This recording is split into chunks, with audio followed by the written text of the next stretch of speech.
Hello Malaysians, my name is Professor Dr. Muhammad Tajuddin, and for today's video I would like to make a comment on the recent apology by Najib in the title that should Malaysians accept or reject Najib's apology on the 1MDB. Now ladies and gentlemen, I would like to explain three aspects of this scenario or this case of apology. One, from the Islamic perspective, what is an apology? How can an apology be accepted or rejected? What is the criteria for that? That's number one. Number two, let us look at UMNO's culture of apology and see whether they are deserving of an apology from Malaysians. And the third thing is my comment on what is meant by Anwar Ibrahim, or what could be meant by what Anwar Ibrahim in so-called welcoming or accepting the apology of Najib Tun Razak. Now, we all are familiar with the recent news that says, or is read by Najib's son, saying that Najib has apologized unreservedly for the 1MDB fiasco, even though his case is still on trial. And the thing is that he is not admitting to his personal intent of the so-called 1MDB fiasco, but is painting a picture that he was being badly advised or wrongfully advised by his advisors, people like Jolo and so many others that he has mentioned. Now, this is the basis of the apology, in a sense that he is saying that he didn't know money was in his account and all this that he was spending and things like that. So it is just something of his so-called weakness in terms of understanding management and so forth. Now, let us look at the Islamic perspective of what is an apology. As far as I understand the Islamic perspective of an apology, there are several. Usually, when somebody apologizes, it is spiritually, culturally, and customary to accept the apology. But there are conditions to this acceptance of apology. Now, the first condition in Islam about apologies is the idea that you admit to the mistake or to the wrongful deed.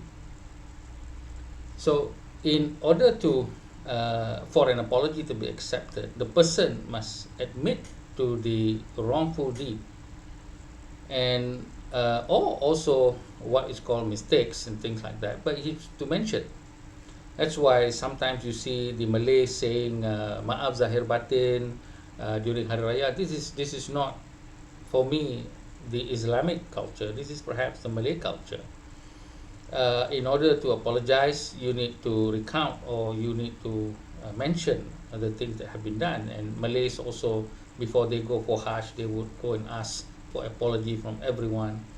And many of them simply or simplify the apology, minta maaf ya apa-apa yang kita salah, that sort of thing. Well, of course we will just say yes, of course kita minta maaf, kita ampunkan, that sort of thing. But Islamically it's not correct. In spiritually, I think if you do not mention your the things that you are that you did wrong, then an apology is not necessarily to be accepted. So in this particular case of Najib, I do not think that he has been very sincere in admitting to his real wrongful deeds. What he's done is simply to blame others for it and create the idea that he was a victim of these very bad things that other people have done, and also what he and his children have used the money in a sense of not knowing and things like that. Well, perhaps it may be true, but I think most Malaysians, having followed the case, having looked at the lavish lifestyle of the Prime Minister, his wife and his children, I do not think any of us would care to think that this was something that he did not know or not aware of. So the first condition perhaps may not be fulfilled, which is to admit to the wrongful deed. Secondly, in Islam, as far as I understand it, one must return.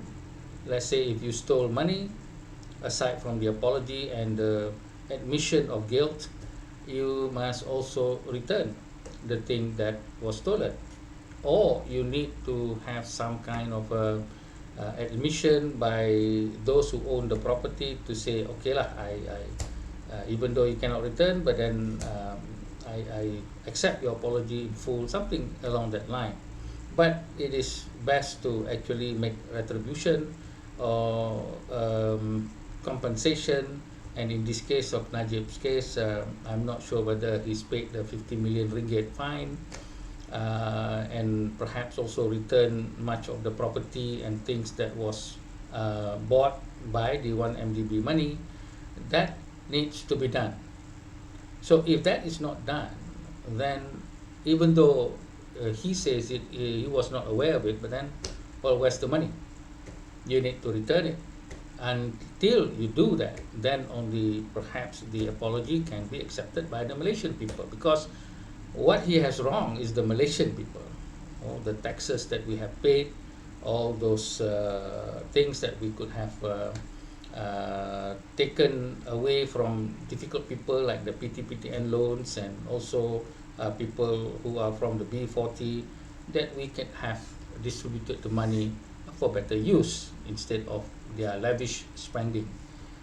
And so these two conditions in Islam, for me, does not seem to have been met, and therefore under the Islamic rule, an apology need not be accepted because it has not fulfilled the condition. So that is from the Islamic perspective, from what I understand. Now let's come to the political perspective of UMNO and apology. Now, what do we know about UMNO and the idea of apologizing? We are very aware of one of the young politician, firebrand, Akmal Saleh, who is very famous in his not accepting apology from those who made some mistakes. For instance, we can see in the KK Mart incident, it was very clear that it was not intentional. It was also very clear that the person had apologized unreservedly. It was very clear that the Mufti also said, in Opera, also said that there was no intention of insult. But did Akmal accept the apology? You can see for yourself whether he accepted. He wanted either a stronger apology and wanted to have the boycott to the point that KK Mart would be bankrupt. If the Yang di-Pertuan Agong had not stepped in, I think that KK Mart would still be under attack, and there was some Molotov cocktail thrown, not perhaps by UMNO people, but by those who were very, very excited and influenced by, certainly from the statement, perhaps by leaders like Akmal. And this is certainly something that we should not encourage. So we need to know that Akmal is not the apologizing kind or the one to accept apology. We can also look at the recent incident of whatever China flags being waved. I, for one, don't understand what is wrong with waving another country's flag. If you're going to have some sort of celebration that is celebrated by two countries, I don't really see what is the problem of us celebrating each other's culture. And but certainly some people find it a problem. Okay, I think the organizers has apologized, but we can still see what is Akmal's reaction. And then we can also remember how Akmal demanded the apology from DAP. For what? I don't know. For us to demand UMNO apologize, there's a whole list of things. But for what DAP has done, that is something, according to Akmal, DAP needs to apologize to the whole Malay society. So we can see here that UMNO does not seem to accept apology from those who actually made mistakes and admitted their mistake, and have also made what is called um, the idea of, well, there was nothing stolen, okay, in the case of the sock or in the case of the flag. So they stopped doing it, and they took the thing away. So here is a situation of the KK Mart and the organizers Islamically complying to the rules or conditions of apologizing, but then not accepted by Akmal and perhaps UMNO itself. So I asked Malaysians then to think, well then, in the case of Najib, who did not fulfill the Islamic condition of apology, well, politically, should we also accept? Perhaps even if he did not fulfill the Islamic condition, we could politically accept the apology of Najib Tun Razak. But here we are taught by UMNO itself, who supports Akmal, that apology is something that you should not accept. And for me, this is a very dangerous and very sad situation, because if we are to progress as a nation, we will always have some mistakes, unintentional mistakes that we have done. And therefore, we need to apologize. Certain cultural aspects, certain aspect related to faith and religion. As Piramli says in the song, that even between husband and wife, lagikan lidah tergigit, inikan pula suami isteri, meaning you definitely will have to apologize for saying things, for doing things that others are not expecting, and therefore, in order to achieve harmony, we need to apologize, we need to accept the apology, and then we need to move on. Buang yang keruh, ambil yang jernih. That was the song, and it is incredibly and philosophically true. We need to buang yang keruh and ambil yang jernih. So with this too, it is not really possible to accept Najib's apology and even UMNO's call to accept the apology from Najib, because, as I said, Islamically that was not fulfilled, and politically UMNO has shown a very bad example to me of the idea of apology. If UMNO or Akmal apologizes to the KK Mart, apologizes to the organizers of the China flag parenting in Perak for his rudeness and all that, then perhaps we can follow suit with accepting what is a very, very big tragedy that has set the nation back billions and billions of ringgit. And so that is my conclusion with regard to the issue of Najib Tun Razak.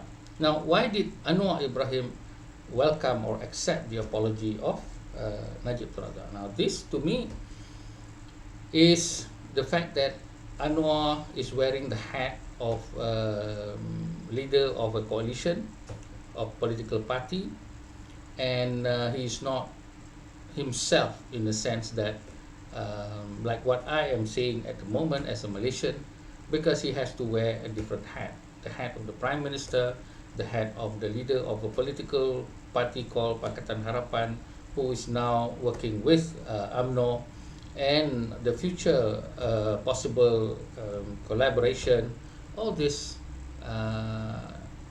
is within the purview of Anwar as the political leader, and his so-called welcome or acceptance of Najib's apology is, to me, as I read it, in line with that construct. But you and I, we Malaysians, we are not Anwar Ibrahim, and we leave him to his role. But from our perspective, our dignity has been challenged by Najib Tun Razak using this apology in a sense that not admitting, not giving back, and also UMNO themselves or itself not very good in terms of displaying the culture of apology or apologizing, and not giving a good example how we can buang yang keruh and ambil yang jernih. So with that, we need to take into consideration that an apology has conditions, and if conditions of politics and conditions of faith or universal values are not met, then it's difficult for us to accept the apology. With that, thank you very much.